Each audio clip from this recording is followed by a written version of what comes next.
राजबल्लभ, अगर आप ये जानना चाहते हो कि क्या इम्पैक्ट पड़ा है पॉपुलेशन पे, तो उसका ये है कि कोई 253 मिलियन बच्चे जो हैं उसके एजुकेशन पे बहुत ही बुरा प्रभाव पड़ा है इस पैंडेमिक का। अब आप समझो कि हमारा जो एजुकेशन सिस्टम है वो पहले से ही अंडर फंडेड है। अंडर फंडेड का मतलब ये कि जो वर्ल्ड का स्टैंडर्ड है उससे हम कम खर्चा करते हैं इस पे। हम लोग भारत में अभी सबसे ज़्यादा जो खर्च किया है एजुकेशन सिस्टम पे, वो हम लोगों ने किया है 2019 में, वो 4.4% ऑफ जीडीपी था। और स्टैंडर्ड जो है वो कोई 15-16% के आसपास है, और वो एवरेज है। और जो बेस्ट हैं वो तो कोई 20 से 22% खर्चा करते हैं इसी वर्ल्ड में, इसी दुनिया में। तो पहले से अंडर फंडेड है। अब जब कोविड हुआ तो यहाँ का जो एजुकेशन सिस्टम जो बढ़िया कर रहा है उसका कारण है कि जो प्राइवेटली फंडेड ऑर्गेनाइजेशंस हैं, जैसे हमारे यहाँ आईआईटी है, आईआईएम है, तो आपको आश्चर्य होगा कि इनका फी बहुत ज़्यादा है। आपने नोट किया होगा। तो क्यों है?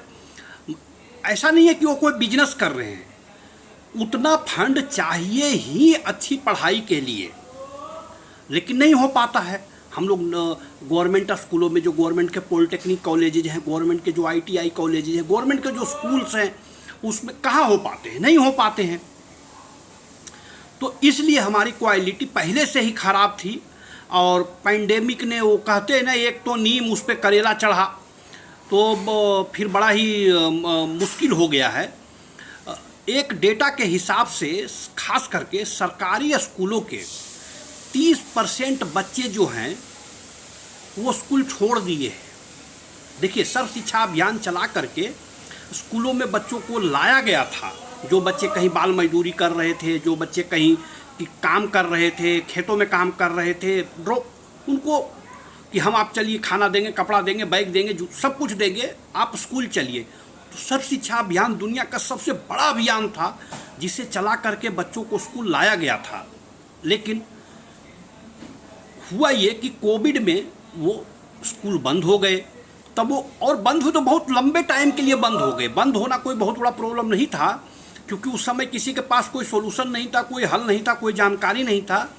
तो एक ही मेथड था कि चलो बंद कर देते हैं। लेकिन फिर हुआ क्या, ये बहुत लंबे टाइम के लिए बंद रहा, जिसके वजह से क्या हुआ कि अब वो स्कूल जाना बंद कर दिए। फिर माँ बाप के साथ काम करने लगे, फिर क्योंकि माँ बाप बड़ा ही पॉवर्टी स्ट्राइकन थे, तो उन्होंने कहा चलो कुछ काम ही कर लेता है, उसको कहीं काम पे भेज दिए। अब सरकारें क्या करती हैं, जो बाहर से बच्चे मजदूरी करने के लिए दिल्ली आते हैं, हम लोग कुछ एक्टिविस्ट हैं, वो पुलिस से कह करके मिल करके उनको पकड़ करके जहाँ भी वो लैंड करते हैं, जैसे आनंद विहार बस टर्मिनल है, नई दिल्ली रेलवे स्टेशन है, जहाँ भी वो लैंड करते हैं, हम लोग वहीं उनको पकड़ लेते हैं। लेकिन होता क्या है, हम उन्हें फिर उनके माँ बाप के पास भेज देते हैं। उनके माँ बाप क्या करते हैं, फिर से किसी के साथ उनको काम पे भेज देते हैं। तो ये एक, इसको विस्कस साइकिल कह सकते हैं। ये तभी ब्रेक होगा जो स्कूल खुलेंगे। रूट कॉज को समझना पड़ेगा। और आपका एक सवाल ये भी था कि क्या हम लोग कुछ खास एरिया के स्कूल को खुला रख सकते थे? बिल्कुल रख सकते थे। देखिए, जो रिमोट एरिया के गांव थे, वहाँ कोरोना का कोई प्रभाव ही नहीं था, लेकिन फिर भी हम लोगों ने उसको बंद रखा है ना। ठीक है, बंद किया था, लेकिन हमारे पास एक डायनेमिक मैकेनिज्म होना चाहिए था, जिससे कि ये पता लगाते हम कि इसको खोलना है, इसको बंद रखना है। लेकिन अब वो हम नहीं कर पाए। और आपका एक सवाल क्या था, वे फॉरवर्ड, कि अच्छा हम आगे क्या करें। देखिए, जब 2005 में क्यों आया था हमारा डिसास्टर मैनेजमेंट एक्ट, क्यों बना हमारा एनडीएम में, क्यों बना हमारा एनआईडीएम, क्यों बना हमारा डीडीएम में, क्यों बना हमारा एनडीआरएफ, क्यों बना हमारा एसडीआरएफ? इसलिए कि गुजरात के अर्थक्वेक का वो इफेक्ट था। हम लोगों ने, सब लोगों ने एक साथ कहा कि नहीं, इस तरह की का डिसास्टर तो आता रहेगा, तो इससे निजात पाने के लिए क्या है, हमें अपना इंफ्रास्ट्रक्चर तैयार करना पड़ेगा। यही था आइडिया। ऐसे ही ये डाइवर्सिटी को मैं कहूँगा कि अपॉर्चुनिटी की तरह यूज करें, और एक साथ ही जो गवर्नमेंट ऑफ इंडिया का स्कूल सेफ्टी गाइडलाइन है कि हर स्कूल का स्कूल डिसास्टर मैनेजमेंट प्लान एक क्वालिफाइड डिसास्टर मैनेजर के द्वारा बनाया जाए और उसे स्कूल में लागू किया जाए, एक साथ ही लागू करना चाहिए। होगा क्या, उससे स्कूल में सेफ्टी का एक कल्चर डेवलप होगा। देखिए, we can't afford to lockdown of a school. उल्टा मैं आज भी कहता हूं और मैं डेटा के साथ आपको कहता हूं राजवल्लभ, कि जो बच्चे हैं वो स्कूल में ही सुरक्षित हैं। आप देख लो, इतने साथ किसी भी सोशल मीडिया में, किसी भी प्रिंट मीडिया में, डिजिटल मीडिया में, कहीं भी आप देखो, इवन मुझे ऐसा कहना नहीं चाहिए, बच्चों के साथ हर जगह एट्रोसिटीज मिलेगा, लेकिन स्कूल में सबसे कम उदाहरण है उसके।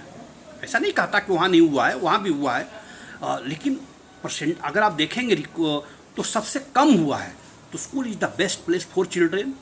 हम इसे बंद रखना अफोर्ड नहीं कर सकते। इसे खास करके जो गवर्नमेंट के स्कूल हैं, क्योंकि देखिए जो प्राइवेट स्कूल, जो पब्लिक स्कूल में जो बच्चे पढ़ते हैं वो बेसिकली मिडिल लेवल और अपर मिडिल लेवल और कह सकते हैं एफ्लुएंट फैमिली के लोग हैं।